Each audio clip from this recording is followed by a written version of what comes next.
April 12, 1943. A cold morning inside a noisy plane factory in Long Island. Engines revved up outside. Rivet guns screamed. A young woman stood alone under a half-built bomber. She held a pencil. Her hands shook. Above her head, the clock was ticking. Somewhere overseas, pilots were already dying in planes like this. The Army Air Forces were confident. Very confident. American planes were rolling out faster than ever. New factories, new workers, new power. German pilots had learned to fear American bombers. Production lines stretched across the nation from California to Connecticut, from Michigan to Texas. But now, crashes are rising. Engines failed. Wings snapped. Planes fell from clear skies. No one could explain why. Then this woman drew a single line. Her name was Patrick Schilling. She wasn't famous. She wasn't loud. She was a test inspector.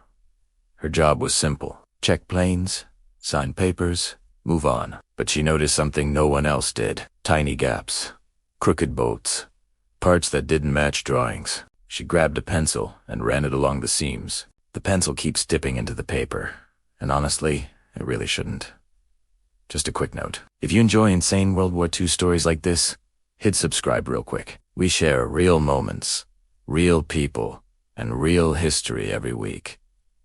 Trust me, this one gets even crazier. That pencil line would expose 18 sabotaged planes, stop a secret enemy plot, and save hundreds of lives. This is the story of the test they banned and the woman who refused to stop using it. Before the war, America believed its factories were untouchable. No bombs fell on New York. No shells hit Detroit. Planes rolled out day and night. Workers came from farms, shops, and schools. Many had never built anything before. The demand was staggering. Hundreds of bombers every month, thousands every year. Speed mattered more than skill. Supervisors pushed numbers. Production quotas hung on every wall. Planes had to fly now. German spies knew this. They studied American industry. They saw the weak points. They couldn't bomb the factories, so they slipped inside them. Some faked being workers, while others paid them off. The goal: tiny, sneaky damage. A loose bolt, a shaved brace, a thin crack. Nothing big enough to spot fast, but enough to fail later. High in the sky, thousands of miles from home, where help would never arrive. At first, crashes looked normal. War was dangerous. Planes broke, pilots died, equipment failed under stress, but the numbers kept climbing. Good pilots, new planes, clear weather. Still they fell. Commanders blamed training. Engineers blamed material stress and combat fatigue. No one blamed the factory floor. That was unthinkable. American manufacturing was supposed to be the arsenal of democracy. Untouchable, unstoppable. Beatrice didn't buy it. She was quiet, but sharp. She had grown up fixing things. Bikes, radios, anything broken. Her father taught her to trust what her hands could feel, what her eyes could see. During one routine check, she ran her pencil across a wing seam. It dipped slightly. She stopped. She checked the specifications again.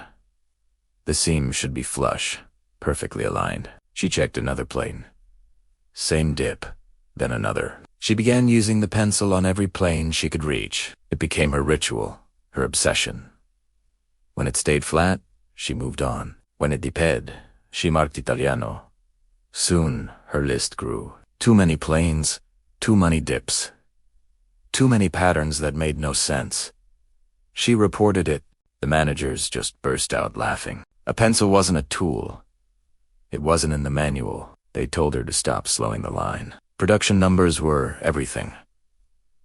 She didn't stop. She worked nights and early mornings, before shifts started and after they ended. She checked planes, others rushed past.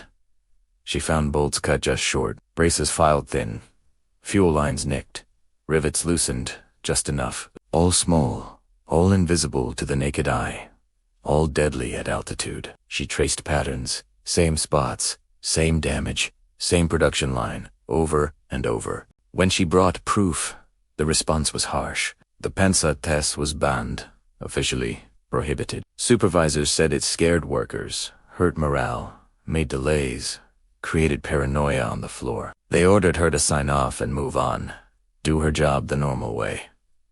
She refused. She kept records, dates, numbers, plain-tail identification. She documented everything in a notebook she carried everywhere.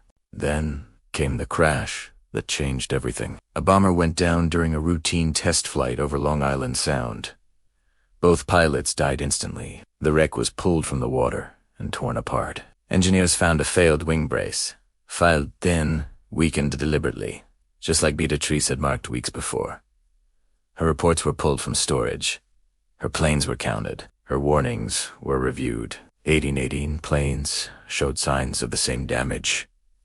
All built on the same lines. All passed standard inspection. All ready to fly to Europe. If they had gone overseas, they would have broken apart in combat. Crews would have died. Missions would have failed.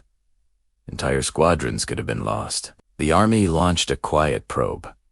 Counterintelligence moved in. They found workers with strange ties, late-night meetings, and dark corners. Missing tools, never reported. German money hidden in lunch pails. The plot unraveled fast. Arrests followed. Lines shut down. Planes stripped and rebuilt piece by piece. New checks were ordered across the country. The pencil test was no longer banned. It became standard procedure. Inspectors were told to trust simple tools. Trust their eyes. Trust their instincts. Trust their doubts. One thin line of graphite had done what charts and meetings and regulations could not. Pilots saw the shift crash rates plummeted. Confidence rose. Planes came home damaged but whole. Crews lived to fly another mission. Letters from the front spoke of trust.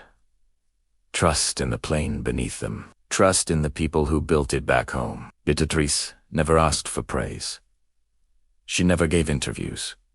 She stayed at her post. She trained others.